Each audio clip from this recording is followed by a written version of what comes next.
జగిత్యాల జిల్లా కేంద్రంలో అయ్యప్ప స్వామి మహాపడి పూజను కన్నుల పండుగగా నిర్వహించారు. ఆదివారం నవదుర్గ పీఠక్షేత్రంలో తిగుళ్ల విశ్వశర్మ వైదిక క్రతువు నిర్వహించగా పడి పూజ కార్యక్రమంలో ధర్మపురి శాసనసభ్యులు, ప్రభుత్వ whip Adluri Laxman, municipal chairperson Advala Jyothi పాల్గొన్నారు. ప్రత్యేక వేదికపై అయ్యప్ప, గణపతి, సుబ్రహ్మణ్య ఉత్సవమూర్తులకు ప్రత్యేక పూజలు నిర్వహించారు. అనంతరం పంచామృతాభిషేకం నిర్వహించి అర్చన, అష్టోత్తర శతనావళి జరిపారు. స్వామి 18 మెట్లను పూలమాలలతో అలంకరించి గణపతి, కుమారస్వామి విగ్రహాలను ప్రతిష్ఠించి ఉదయం గణపతి పూజతో ప్రారంభించారు. అయ్యప్ప నామస్మరణతో ప్రాంతమంతా మారుమోగింది. కార్యక్రమానికి నవదుర్గా సేవ సమితి ట్రస్ట్ సభ్యులు, భక్తులు పెద్ద సంఖ్యలో హాజరయ్యారు. అయ్యప్ప భక్తులకు అన్నప్రసాద వితరణ చేశారు.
కొండల కొండల కొండల కొండల కొండల ఉన్నావో కొండల ఉన్నావో కొండల కొండల కొండల కొండల కొండల ఉన్నావో కొండల ఉన్నావో స్వామి అయ్యప్ప గన గన గన గన గన గొంతున్నా నీ గొంతులు గొంతున్నా Ayyappa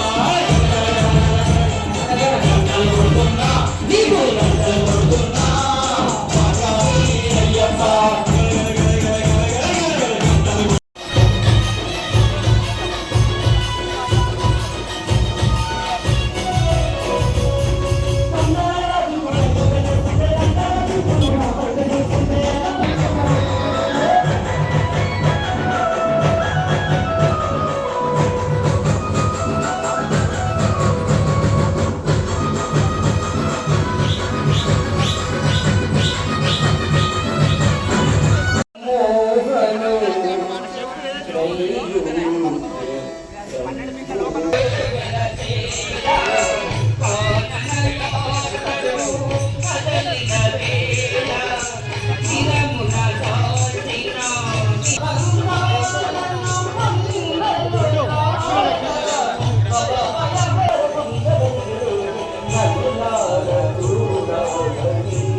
Sami, Sami. Anak Sami.